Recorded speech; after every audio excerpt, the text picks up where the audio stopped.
పుట్టపర్తిలో మంత్రి నారా లోకేష్ మాట్లాడుతున్నారు. ఇప్పుడు లైవ్ చూద్దాం.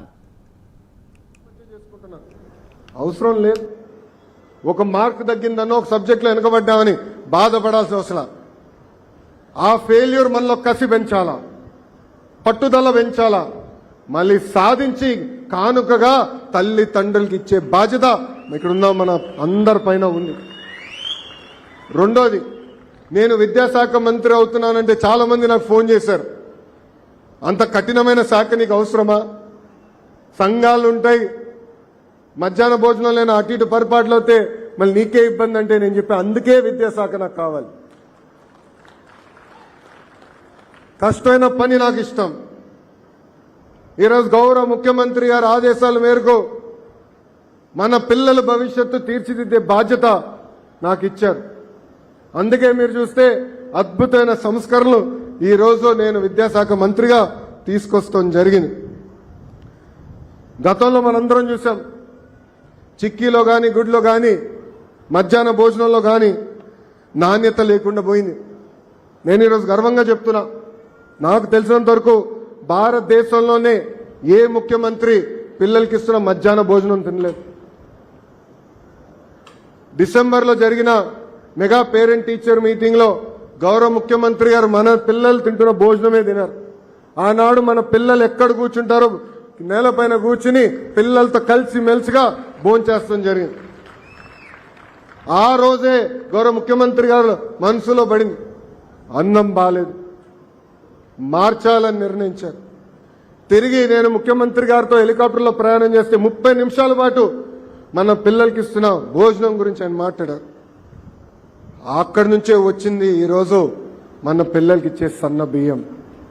దొక్క సీతమ్మ గారి పేరుతో మధ్యాహ్న భోజనం ఈరోజు నాణ్యమైన సన్న బియ్యంతో మన పిల్లలకి అందజేస్తున్నారు గౌరవ ముఖ్యమంత్రి శ్రీ నారా చంద్రబాబు నాయుడు గారు.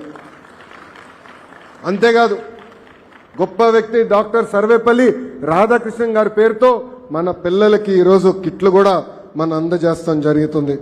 అంతేకాకుండా భగవాన్ శ్రీ సత్యసాయి ట్రస్ట్ ద్వారా ఏకంగా రాగి జావా కూడా మన పిల్లలకి ఉచితంగా మన ప్రభుత్వం అందజేస్తుంది. కేజీ నుంచి పీజీ వరకు విద్యని బలోపేతం చేసే లక్ష్యంతో నేను పనిచేస్తున్నా. సెమిస్టర్ వారీగా మన పిల్లలకి బ్యాగ్ బరువు తగ్గించడానికి పుస్తకాల్ని మనం రూపొందిస్తాం జరిగింది. గతంలో 1 క్లాస్ 1 టీచర్ అంటే ప్రాథమిక పాఠశాలల్లో ఒక క్లాస్కి ఒక టీచర్ ఉన్న పాఠశాలలు కేవలం 1200 ఉండేది. అలాంటిది మన ప్రభుత్వం అంటే ప్రజాప్రభుత్వం ఏర్పడిన తర్వాత ఆ సంఖ్యని 9600 పాఠశాలలకి తీసుకెళ్తాం జరిగింది. ఇప్పుడే చాలా మంది చెప్పారు, ఎంతమంది బిడ్డలన్నా అంతమంది బిడ్డలకి ఏకంగా ఒకే ఒక జియో ద్వారా 10,000 కోట్ల రూపాయలు తల్లిల ఖాతాలో మన కూటమి ప్రభుత్వం వేస్తాం జరిగింది. విద్యాశాఖలో ఇప్పుడు ఒక యాప్ తీసుకొచ్చాం. ఆ యాప్ పేరు లీప్ యాప్. తల్లిదండ్రులందరూ డౌన్లోడ్ చేసుకోవాలి ఆ యాప్. ఆ యాప్ ద్వారా మీ పిల్లలు పాఠశాలకు వచ్చారా లేదా మీకు తెలుస్తుంది, మార్కులు ఎంత వచ్చినా తెలుస్తుంది. అంతేకాకుండా మీరు ప్రభుత్వానికి ఏమైనా తెలియజేయాలంటే, అంటే మధ్యాహ్న భోజన పథకం పైన కానివ్వండి, లేదంటే చేస్తున్న ఇతర కార్యక్రమాలపైన మీరు అభిప్రాయాలు తెలియజేయాలనుకుంటే ఆ యాప్ ద్వారా తెలియజేసే అవకాశం ఉంటుంది.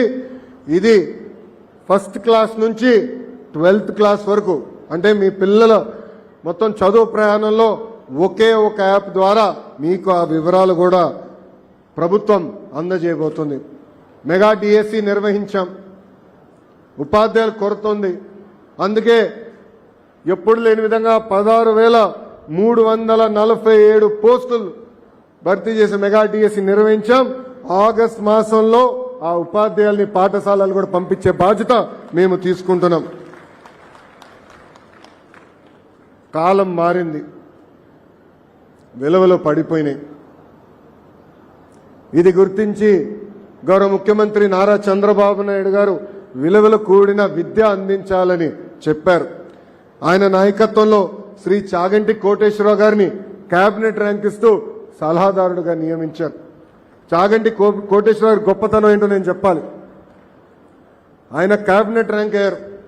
సలహాదారుడు అంటే ప్రభుత్వమే భవనం ఇవ్వాలి, ఫోన్ ఇవ్వాలి, వాహనం ఇవ్వాలి. ఆయన తీసుకోలేదు. నాకు అవసరం లేదు, నాకు ఇచ్చిన బాధ్యత నేను నిర్వహిస్తానని చెప్పారు. ఆయన నాయకత్వంలో ప్రత్యేకమైన పుస్తకాలు రూపొందించి మీ పిల్లలకు కూడా కూటమి ప్రభుత్వం అందజేస్తుందని ఈ సభాముఖంగా గర్వంగా నేను చెప్తున్నా. సమాజంలో ఇప్పుడు కూడా మహిళలపైన దాడులు జరుగుతున్నాయి. మార్పు రావాలంటే ఆ మార్పు ఇంట్లో మొదలవుతుంది.